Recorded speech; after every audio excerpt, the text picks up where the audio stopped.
Well, it's Monday night in Silver City, New Mexico. It's really happening here. I think it's probably about the same as it is on Saturday night in Silver City, New Mexico. There's a giant copper mine above the town.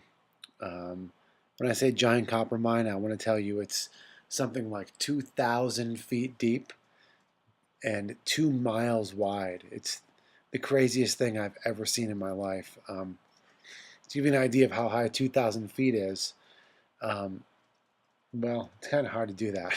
2,000 feet is pretty darn high. If you live in Los Angeles, the top of the mountain above the Rose Bowl is at about 6,000 feet. So imagine a copper mine a third as deep as that whole darn mountain and 2 feet wide. It's unbelievable. The great thing about the mine above this town is that it's the biggest employer around here.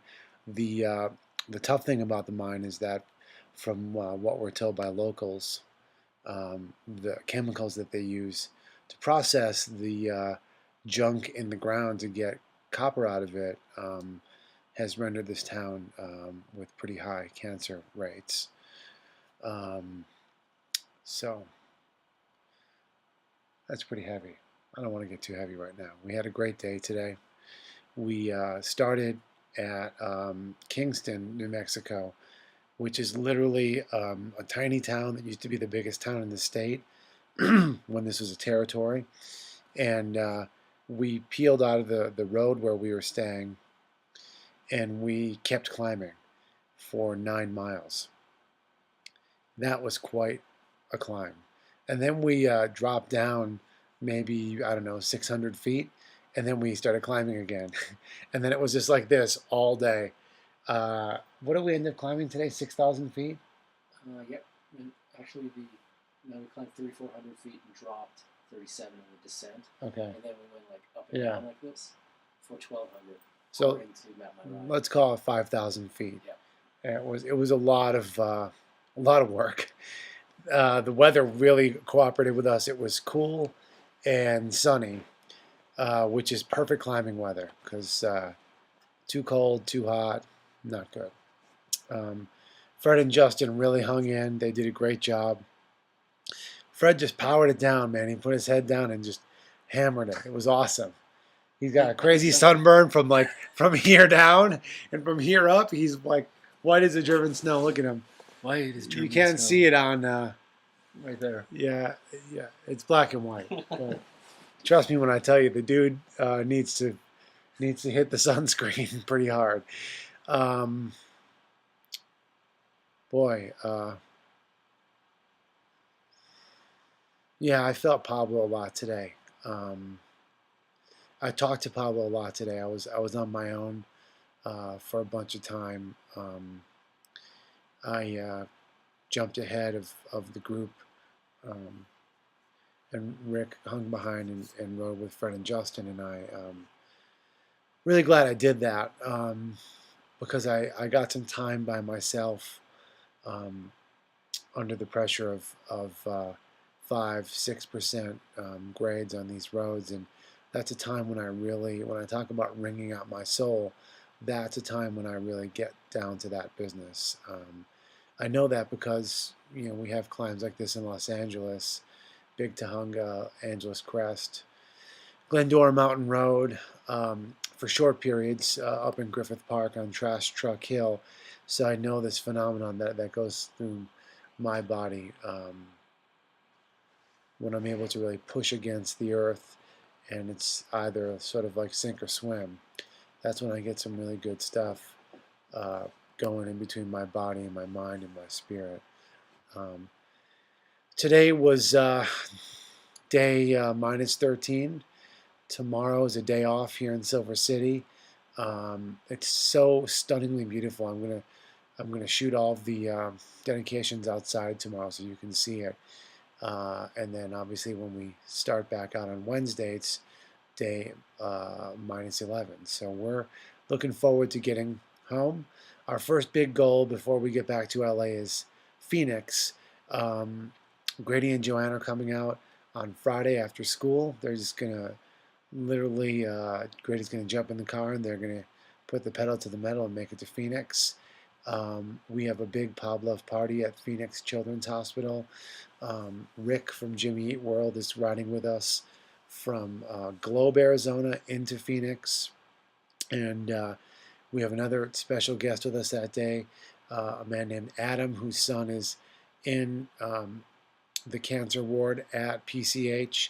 He will be in the cancer ward at PCH getting chemo on Saturday, and we are hoping that nothing gets in the way of Adam's plan to come and meet us on Friday and ride into Phoenix with us, and then escort us around his hospital and show us around. That's just going to be an amazing situation if it all pans out. The reason I say if is because a cancer parent never knows what curveball is going to be thrown at them at the last minute.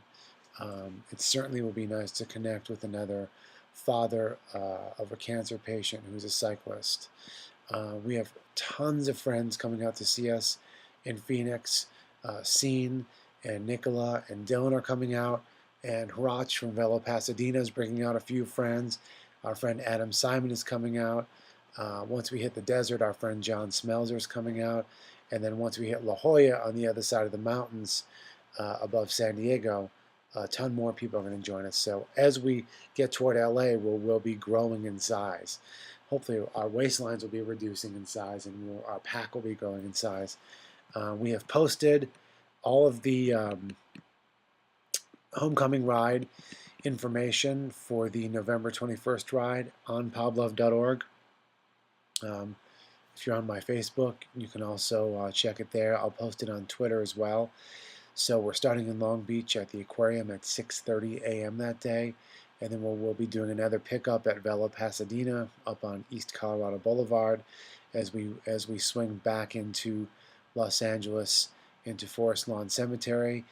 They have welcomed us to ride all the way up to Pablo's grave, which is just an amazing thing. We weren't sure if they would welcome 300, 400, 500 cyclists, but they have done so.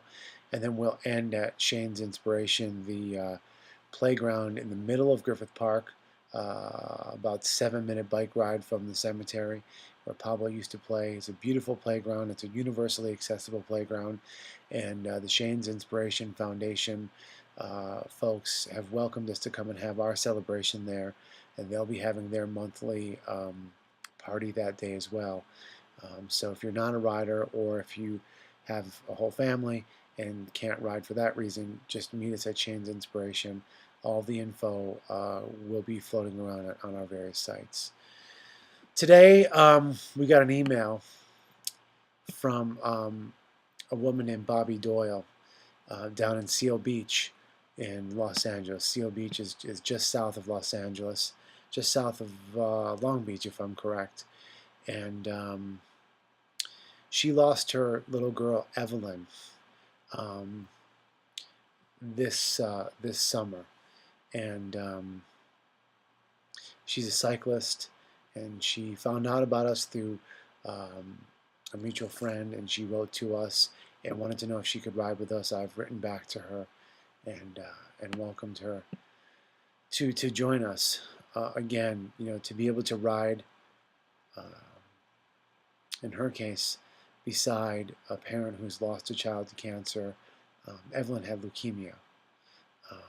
She was only months old. I don't have all the info in front of me, but she was 3-4 months old, 5 months old, I believe. I think she was 5 months old, and was being treated at UCLA at the Mattel Children's there. So we're hoping Bobby will join us for the last day or 2 days or 3 days, and I will post the blog address for their family's blog so you can check in on their story. Again, I say their real names. I tell you all the information I have because these are real people. I'm a real person. The people I talk about are real people going through real things. And the support that you're giving the Pablove Foundation, which will help us to enact our mission to help these real people out in the field, is the real deal. So for tonight, I thank you, and I'll see you later.